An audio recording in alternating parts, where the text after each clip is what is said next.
जैसा कि तो देवकी ने और वसुदेव ने दोनों ने वचन दिया था कंस को कि मेरी 8वीं संतान होगी और मैं आपको वो भी संतान आपको सौंप दूंगा और मैं कुछ भी नहीं रखूंगा, मेरी जितनी संतान होंगी वो आपको सौंप दूंगा। तभी वो वचन निभाने के लिए जब 8वीं संतान का नंबर आया, जब कन्हैया जी जन्म लेने वाले थे, तभी वहाँ पे एकदम ये बिल्कुल सुमसाम हो गया और बिल्कुल हवा चलने लगी ठंडी ठंडी और सारे पहरेदार सो गए और सबकी आंख लग गई और कंस भी सो गया और ताले टूट गए, सारी जेल के ताले टूट गए, हथकड़ी टूट गई, बेड़ियाँ टूट गईं।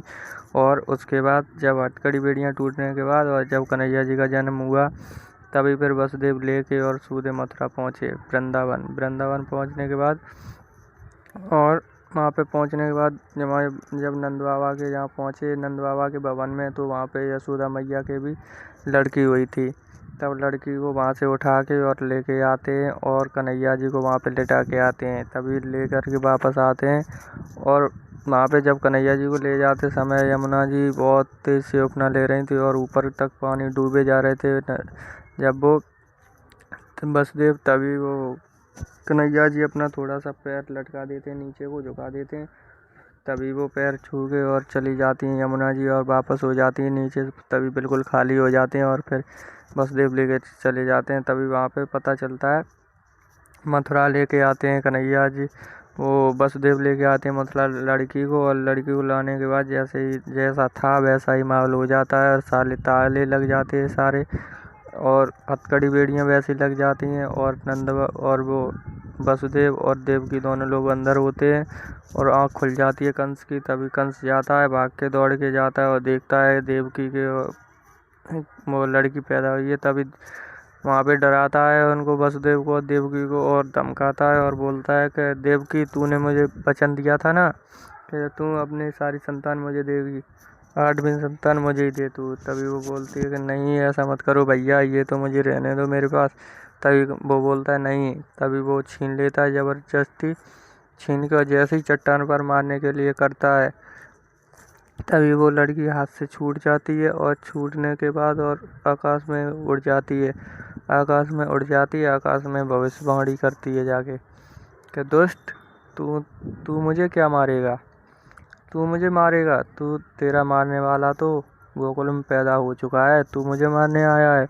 आज से तेरी उल्टी गिनती शुरू हो गई है, आज से तेरी घड़ी उल्टी चालू हो गई है, तू अपना टाइम देख। तभी वो याद करता है कंस और सोचता है कि अरे मैंने ये क्या किया। तभी वो सोचता है, पछतावा करता है और किसी की बात उसको याद आ जाती है और वो बोलता है, तभी वो उसको देवकी और वसुदेव के सामने माफ़ी मांगने लगता है, माफ़ी मांगता है और बोलता है कि मुझसे क्षमा करो, मुझसे बहुत बड़ी त्रुटि हो गई, मुझसे बहुत बड़ी गलती हो गई, आज के बाद ऐसी गलती कुछ नहीं होगी, मेरे से बहुत बड़ी गलती हुई, मुझे क्षमा कर दो। तभी वो बोलते हैं, क्षमा क्या मैं कर दूँ, मांगनी तो प्रभु से मांगो ना, मेरे से क्षमा क्या मांग रहे हो।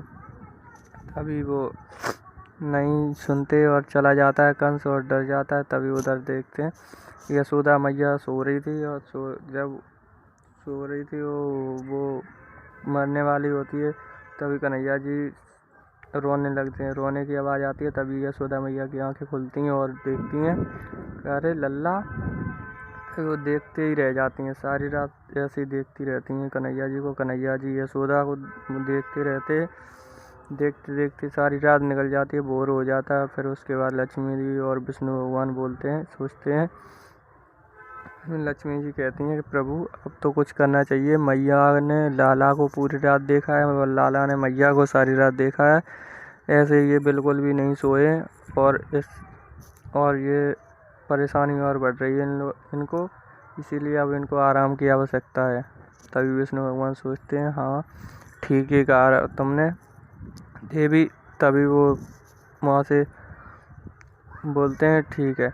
तभी वो सुला देते हैं यशोदा मैया को, कन्हैया जी भी सो जाते हैं। और उसके बाद जब सुबह खुलती है रोने की, कन्हैया जी रोने लगते हैं और रोने की जब आवाज़ सुनी यशोदा मैया ने, तभी जग जाती हैं। और रोते समय जब कन्हैया जी माँ रो रहे थे, तभी उनके कन्हैया जी के सीने पर यशोदा मैया का हाथ रख जाता है और देखती हैं कुछ उनके कुछ दिखाई दे रहा था। तभी वो सोच में पड़ जाती हैं और सोचती हैं कि ये क्या है, मेरे लल्ला का ये क्या हो रहा है। तभी वहाँ पे उनकी और सखी बैठी होती हैं और उनसे बोलती हैं और दाऊ की माँ से बोलती हैं कि अरे दीदी जी ये देखो ये मेरा लल्ला क्या हो गया। तभी बोलती हैं अरे ये क्या हुआ। तभी कन्हैया जी सोचते हैं कि अरे मैंने अगर सच पता चल गया मैया को तो ये मेरा लाड दुलार सब करना छोड़ देंगे और प्रभु की भक्ति में लग जाएंगे और मुझे वो चाहिए नहीं, मुझे तो माँ का प्यार चाहिए। तभी कन्हैया जी अपनी माया दिखाते हैं और वो सब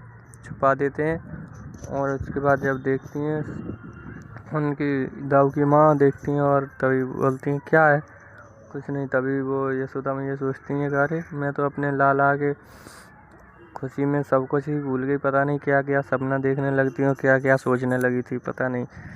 तभी वो देखती हैं और बोलती हैं अरे यशोदा तेरा लल्ला तो बहुत ही अच्छा है, कितना बिल्कुल ही प्रभु जैसा ही लग रहा है तेरा लल्ला तो। तभी कन्हैया यशोदा मैया बोलती हैं हाँ इन्हें दृष्टि मत लगा दो। तभी वो सारी सखी आ जाती हैं और बोलती हैं खिलाओ यशोदा मुझे दे दो अपना लल्ला, पहले तो मैं ही खिलाऊंगी। तभी सारी सखी वहाँ पे जितनी भी थी सारी एक दूसरे से लड़ने लगी थी, नहीं मुझे दो मुझे दो मुझे दो ऐसे करती रहती हैं। और फिर उसके बाद उसको भेजती हैं, एक गोपी को भेजती हैं और बोलती हैं कि जाओ नंद बाबा को बता दो जाके कि लाला हुआ है आपके, यशोदा के लाला हुआ है।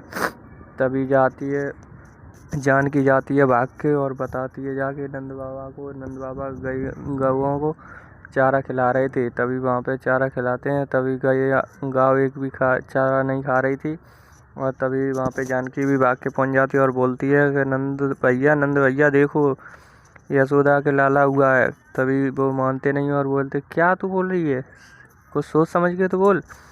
तभी बोलती है जानकी कि हाँ मैं सोच समझ के बोल रही। वो हाँफती हुई भाग के आती है। तभी बोलते हैं पहले तो तू ठहर जा शांति ले उसके बाद बता। तभी वो शांति लेती है और उसके बाद बताती है जानकी कि नंद भैया यशोदा के लाला हुआ है। तभी वो कहते क्या लाला हुआ है। तभी वो ऐसे ही चारा सारा छोड़ के भाग के जाते हैं और देखते हैं कि हाँ। तभी वो रास्ते में एक और मिल जाते हैं, वो बोलते हैं नंद सब अपने लाला के लाड में सब भूल मत जाना खुशी में, नहीं तो ऐसे ही चले जाओ नहा धो के जाना। तभी बोलते हैं हाँ मैं ऐसे कैसे काका भूल सकता हूँ, परंपरा पुरानी, मैं नहा धो के ही जाऊँगा। तभी नहाते हैं धोते हैं और जाते हैं नंद बाबा और जाके देखते हैं लाला को और उनको बहुत ही ज़्यादा खुशी होती है और देखते ही रह जाते हैं वो और बोलते हैं कि ये तो बिल्कुल वैसा ही है जैसा मैंने सपने में देखा था। तभी यशोदा बोलती है कि अरे जी आपने तो मेरे मुँह की बात छीन ली।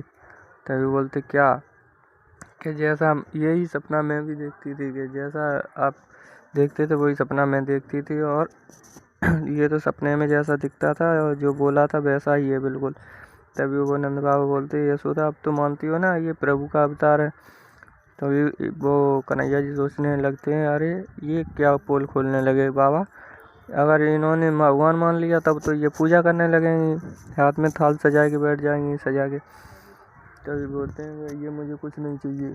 तभी कन्हैया जी सोचते हैं कि ये सब मुझे नहीं चाहिए, मुझे तो बस माँ का प्यार चाहिए और बाबा का दुलार चाहिए, मुझे उन चीज़ों से कोई मतलब नहीं है। तभी वो सब उनकी माया ख़त्म कर देते और बोलते हैं तभी रोने लगते और तभी यशोदा मैया सोचने लगते अरे लाला तो मेरा बहुत भूखा है, अरे मैं क्या क्या सोच रही हूँ, मेरा लाला बहुत भूखा है, मैं दूध पिलाऊंगी। तभी वो नंद बाबा बोलते कि अरे यशोदा पूजा तो हो जाने दो उसके बाद दूध पिला देना। तभी यशोदा मैया बोलती है नहीं मैं नहीं मानूंगी, मेरा लाला बहुत ही ज़्यादा भूखा है, मैं इतने दिनों से प्रतीक्षा करी थी, मेरे कोई पुत्र नहीं था और इसीलिए मैं प्रतीक्षा कर रही थी, अब मेरे से प्रतीक्षा नहीं होती है, मैं तो दूध पिलाऊंगी, तुम कहो कुछ भी मैं नहीं मानूंगी। तभी वो नंद बाबा सोच में पड़ जाते और सोचते हैं ये बोलते हैं कि यशोदा को पहले भी बहुत मुश्किल था समझाना, अब तो उनका लाला और हो गया है, अब नहीं, अब तो कोई समझा ही नहीं सकता है। तभी वो उनको बुलाते हैं, शंकरी मौसी को बुलाते हैं और बोलते हैं इन्हें कुछ करके समझाओ कैसे भी करके। ये यशोदा तो कोई बात मानने के लिए राजी नहीं हो रही है। तभी वो समझाती हैं कि यशोदा ऐसा है, अब इतने दिन प्रतीक्षा कर ली और कुछ क्षण की प्रतीक्षा नहीं कर सकती हो क्या, अब तो लाला है ना, तब तो लाला था ही नहीं, अब तो लाला है तुम्हारा है, अब तो कुछ भी करना तुम, दूध पिलाना तुम्हें किसी ने मना थोड़ी नहीं किया है, बस थोड़ी देर रुक जाओ, जब पूजा हो जाए, इसका नामकरण हो जाए, उसके बाद तुम कुछ भी करना।